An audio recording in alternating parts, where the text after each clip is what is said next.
En ce moment, chez les producteurs, dans les jardineries, voire sur Internet, vous allez trouver beaucoup de plantes méditerranéennes parce que c'est la bonne saison pour les installer au jardin ou sur la terrasse. Et aujourd'hui, on va s'intéresser au laurier rose. Le laurier rose s'appelle en réalité Nerium oleander, son nom latin. C'est une plante à fleurs originaire des régions méditerranéennes, notamment du bassin méditerranéen, d'Afrique du Nord et de l'Est. Mais on en trouve aussi en Asie.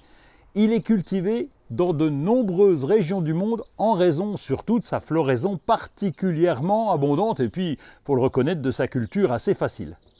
Le laurier rose préfère une exposition ensoleillée, avec au moins 6 heures de soleil direct par jour. Alors vous pouvez le placer un peu à l'ombre ou à la mi-ombre, mais c'est dommage parce que une lumière abondante favorise une floraison encore plus importante. Plus il y a de soleil, plus il fleurira. Il est bien entendu adapté au climat chaud et méditerranéen où on peut le planter en terre.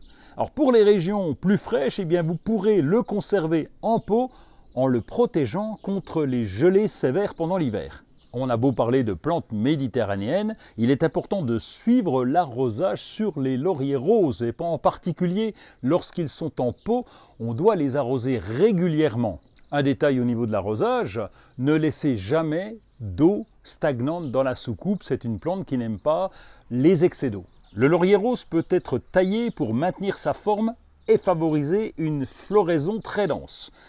La taille doit être effectuée au printemps, avant la période de croissance active. Pour les régions plus froides, lorsqu'on sort le pot, après l'hiver, on peut le tailler pratiquement de moitié pour favoriser sa croissance. Bon, même s'il y a déjà des fleurs, rassurez-vous, il repartira de plus belle. Avec autant de floraison, eh bien, le laurier rose est une plante gourmande qui a besoin de nourriture. C'est important de lui apporter, surtout quand il est en pot, un engrais pour plantes fleuries. Bon là, évidemment, vous respectez les doses indiquées.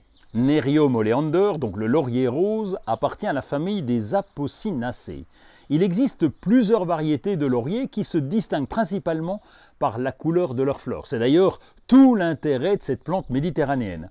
On peut trouver des fleurs blanches, simples ou doubles, des fleurs rouges, saumon avec des nuances d'orange.